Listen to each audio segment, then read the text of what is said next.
नमस्ते बच्चों। आज हम कक्षा 10वीं सब्जेक्ट एनरिचमेंट के लिए जो दूसरा टॉपिक दिया है संवाद लेखन का साक्षात्कार का, वृद्धाश्रम में रहने वाले बुजुर्ग के साथ साक्षात्कार। आइए देखते हैं। कैसे हो दादाजी? मैं ठीक हूँ बेटा, मगर मैंने आपको पहचाना नहीं। कैसे पहचानोगे? जब मैं छोटा था तब आपके घर में आया करता था। तब आप मुझे संजू कहकर पुकारते थे। आप संजू हो? माफ़ करना बेटा, मैं आपको पहचान ना सका। दादाजी, आप यहाँ पर कैसे? क्या कहे बेटा, तुम्हारा दोस्त और मेरा लड़का शामू पढ़ लिखने के बाद इंजीनियर बन गया और नौकरी के लिए अमेरिका चला गया। ओहो, शामू इंजीनियर बन गया।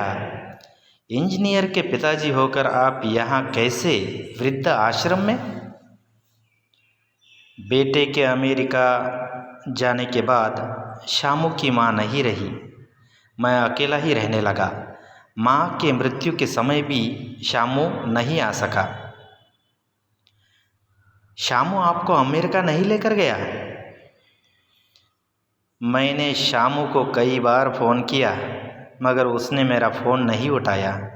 कई दिन बाद फिर से मैंने फ़ोन किया, उसने मेरा फ़ोन तो उठाया और कहने लगा, पिताजी मैं जल्द से जल्द भारत आकर आपको अमेरिका लेकर जाऊंगा। वह आया नहीं और मैं गया नहीं। आपकी यह हालत कैसे हो गई? तुम्हारी दादी के जाने के बाद मैंने खाना पीना छोड़ दिया था। बेटा भी यहाँ पर नहीं रहता था। जब जो मिलता वो खा लेता, जब नहीं मिलता तो ऐसे ही रह जाता। 3 साल के बाद शामू आया, घर जमीन जायदाद सब कुछ बेच दिया और फिर से निकल गया। हर साल मैं तुम्हें पैसे भेजते रहूँगा, ऐसा शाम ने कहा। फिर क्या हुआ? अब करीब 3 साल हो गए, शामू घर नहीं लौटा। मैं बूढ़ा आदमी, कुछ काम धाम नहीं कर सकता। एक छोटी सी झोपड़ी थी, वह भी बारिश में टूट गई। वृद्ध आश्रम में कैसे आना हुआ?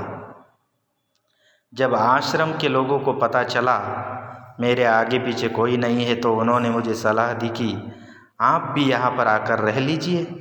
तब से मैं यहीं पर हूँ। आपने तो अपने लड़के को अच्छा खासा पढ़ाया लिखाया। शायद मैं उसे पढ़ाया लिखाया नहीं होता तो वह यहीं पर रहता और यह मुसीबत नहीं आती थी। वृद्ध आश्रम में आपको सही खाना तो मिलता है ना? हाँ बेटा, खाने को मिलता है और मेरे जैसे बहुत सारे बेसहारा लोग यहाँ पर रहते हैं। उनके साथ मैं बातें करके आनंद आता है। मैं अपने बीते दिन सब कुछ भूल चुका हूँ। अगर मैं अमेरिका जाऊँगा तो आपका संदेश ज़रूर आपके बेटे तक पहुँचाऊँगा। आप उनको कुछ संदेश देना चाहते हैं? यही कि बच्चों को पाल पोस कर बड़ा करे और अपने पैरों पर कुल्हाड़ी मारे। बुढ़ापे का सहारा समझकर मैंने उसे पढ़ाया लिखाया और वह हमें बेसहारा करके निकल गया। भगवान ऐसी औलाद किसी को भी ना दे। जो माँ बाप की सेवा नहीं करता वह इस दुनिया में कुछ भी नहीं पा सकता। आप ठीक कहते हो बेटा। ठीक है दादाजी, आपसे इस हालत में मिलकर बहुत बुरा लगा, मगर आपसे बहुत दिनों के बाद मिला तो मुझे